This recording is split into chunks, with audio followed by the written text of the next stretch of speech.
এসে ভাই পানির বোতল দানছে ধরেন। 500 টাকার নোট দিলেন, আমার কাছে তো ভাঙতি নাই। আমি এখন অব্দি একটা পানিও বিক্রি করতে পারি নাই, আপনি নিলে একটা বিক্রি হইব। আমার কাছে তো বাংটি নাই, দাও না কোনো হাতে ম্যানেজ করতে পারো কিনা। ভাইজান, আমি তো এই এলাকায় নতুন, আমার তো তেমন কেউ চিনে না, দোকানে গেলে বাংটি দিতও না। এর চেয়ে ভালো আপনি একটু কষ্ট করে আইনা দেন না।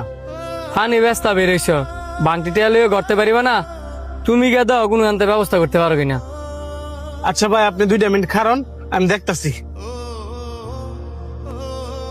ভাই বাংটি তো পাইলাম না।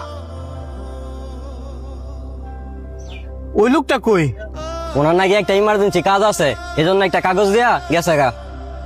ওনার টাকা না নিয়ে উনি গেছে গা? সেটা তো আর আমি জানি না, আমারে বলছে আপনি আসার আগ পর্যন্ত আপনার পানির এখানে দাঁড়ায় থাকতাম, সেজন্য আমি দাঁড়ায় আছিলাম। আমারও তারা আছে, আমি গেলাম।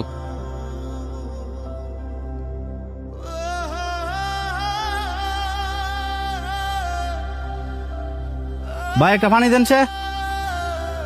500 টাকা নোট, আমার কাছে তো বাংতি নাই। আগে একটা পানি দাও, খাইয়া লই, গলাও গায়ে কার্ড হয়ে গেছে গা। এ ধরো তুমি বাংকির ব্যবস্থা করো। নেন ফানি খান, কিন্তু আমি বাংতির ব্যবস্থা করতাম না, কারণ আমার এনে কেউ চিনে না।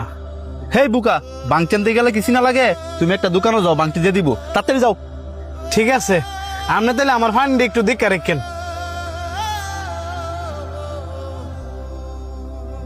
উম্মা, এই লোক ওদের টিয়া না লয়ে গেল গা। আবার আরেকটা কাগজ।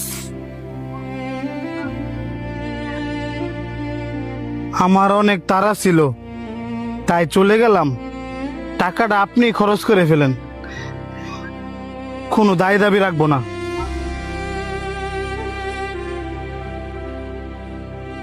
আমার অনেক তাড়া ছিল, তাই চলে গেলাম। টাকাটা আপনি খরচ করে ফেলেন, কোনো দায় দাবি রাখবো না। দুনুরাই সেম লেহা, আবার 2 জনেই 500 টাকা করে দিয়ে গেল, কিন্তু কি কারণে? কি কারণে জানতে চাস? তাইলে শোন, আমি রাস্তা দিয়ে হাইটা যাইতেছিলাম। মা তুমি চিন্তা করো না, আমি আজকার ভিতরে তোমার ওষুধের টিয়া বাড়াইতেছি।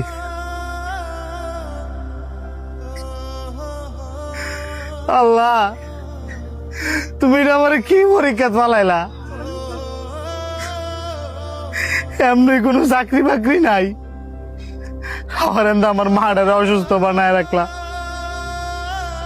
সবই ঠিক আছে, তুই তো টেরা সরাসরি দিতে পারতি, তাইলে এইভাবে লুকোচুরি করার কি আছে? 2টা কারণে তার সাথে আমি লুকোচুরি করছি। প্রথমত হচ্ছে, ডাইন হাতে দান করলে বাম হাত যেন না জানে। আবার চিন্তা করলাম, তারা যদি আমি টাকা দেই, সে যদি দান মনে করিয়া শরমে যদি টাকাটা না নেয়, তখন। দ্বিতীয় কারণ? দ্বিতীয় কারণ, ওই লোকটা এখন পরিশ্রম করে খায়, ব্যবসা করে খায়। আমি চাই নাই এই লোকটা অভাবে ফিরিয়া কারো কাছে হাত পাতুক, ভিক্ষা করুক। আর আমাদের দেশের মানুষ এখন এরকম, সবাই এখন মাগনা পথ বিছরায়।